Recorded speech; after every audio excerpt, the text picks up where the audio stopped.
Hello everyone, আসসালামু আলাইকুম। এখন ভাদ্র মাস, আর ভাদ্র মাস মানে তালের রসের পিঠা। তো আমি আর মামি তালের রসের পিঠা বানাইতে বসে গেছি।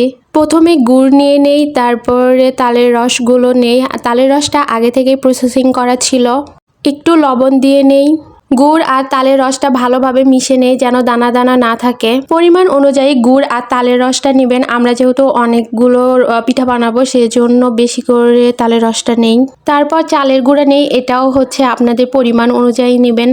তারপর সবগুলো ভালোভাবে মিশিয়ে নিতে হবে, আর এটা যেন একদম নরম বা একদম শক্ত না হয়, ঠিক যেন এরকমটা হয়। এই পিঠাটা যেহেতু কলার পাতায় বানাবো, সেজন্য কলার পাতাটা সুন্দর করে কেটে পরিষ্কার করে নিছি। তারপর কলার পাতায় পরিমাণ অনুযায়ী ডো নিয়ে হাত দিয়ে চেপে চেপে নিজেদের মন মতো করে শেপ করে নিতে পারেন। ওপরে আরেকটা কলার পাতা দিয়ে ঢেকে নিলাম, আর হালকা একটু চাপ দিয়ে নিলাম। তাওয়াটা গরম হয়ে গেলে এটা দিয়ে দিলাম। এক পাশে হয়ে গেলে এটা উল্টিয়ে দিব, আর দুই পাশে সুন্দরভাবে ভেজে নিব। খুব জোরে জাল দেওয়া যাবে না, মিডিয়াম জালে রাখতে হবে, যেন ভেতরটা কাঁচা না থাকে। খুব অল্প সময়ে আর অল্প কষ্টে এই পিঠাটা তৈরি করা যায়। এই তো হয়ে গেছে আমাদের কলার পাতায় তালের রসের পিঠা।